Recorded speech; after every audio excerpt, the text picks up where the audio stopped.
Hey guys, Jamie here. And this is my friend Dominique. This is going to be her first time doing a video review. So we got to go easy on her.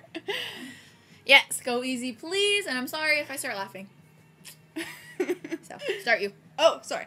Okay, so this is our review for episode 608.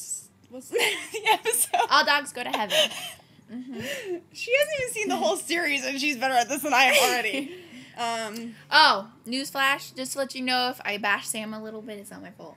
She's only seen I've seen enough. She's seen the last episode of season 5 and all of season 6 and a couple throughout the other seasons. But I've seen enough to know the personality of Sam. She's not a Sam fan. I'm a Dean shipper. And Misha! Okay, that's it.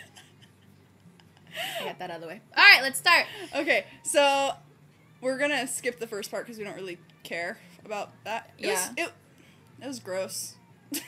Yeah, I could have done without the blood hitting the window and everything, but that's normal for Supernatural though, so. Not normal for me though.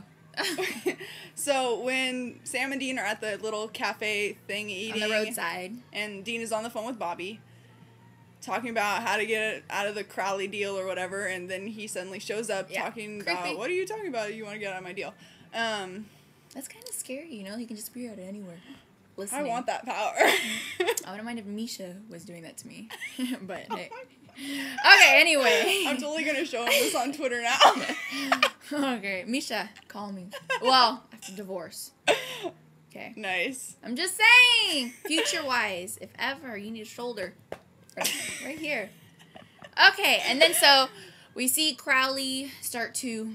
Anyway, he blackmails Sam and Dean into getting the alpha of any kind of alpha. And he gives them the hint that it could be a werewolf. But then it's not. Turns out it's not. Surprise. So, does anyone... You know how Crowley, burned Sam's hand? Does anyone think that he was making Sam feel the pain that his soul is feeling in hell? I think that would be a cool theory, and it would make sense since it just hit where he touched it. So maybe that's something he's feeling while he's in hell. Yeah, that totally went over my head when she was telling me, because I didn't think that at all when I first saw it, but it kind of would, go with the theme. Sorry. Yeah, I see. Let's try to edge me out now. I see. Okay. So... Okay. And then we see them go to the wharf. What? The wharf, the dock. Oh.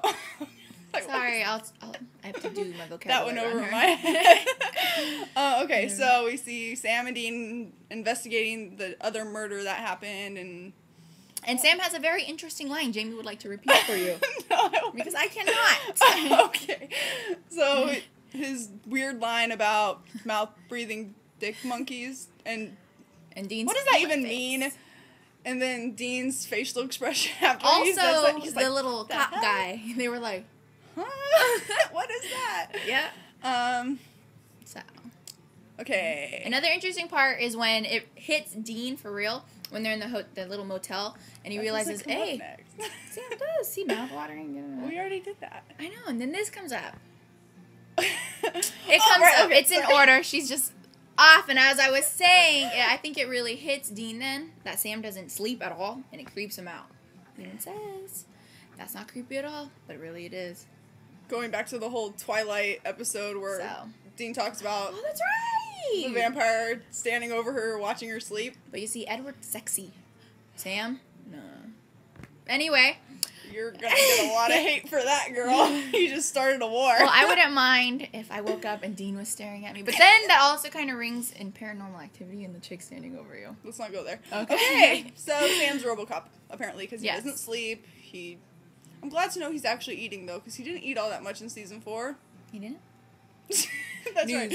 You haven't seen it. She's only seen Monster Movie, I think, in season 4. That was hers. Her episode. I saw black and white. Okay, so then Sam and Dean go to Mandy's house. Because it's their lead. Her boyfriend is their lead.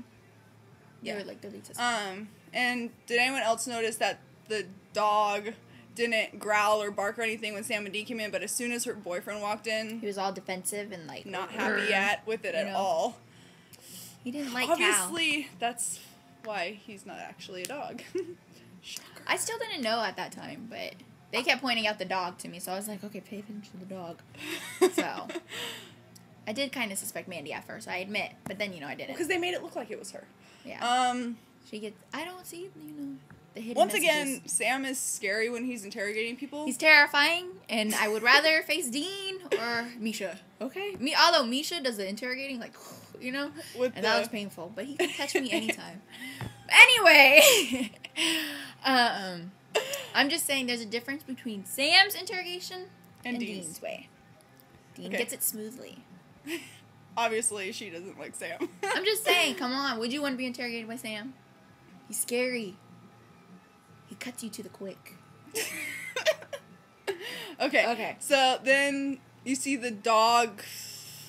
The guy is just creepy. Yeah. Although I would not mind the dog. The dog's cute. The dog was cute, but then he morphs into an ugly man, and the ugly man cuddles in bed with her. Okay. And watches her shower. Yeah, I'd be scarred. I'm pretty sure that's illegal, too. So. Stalker.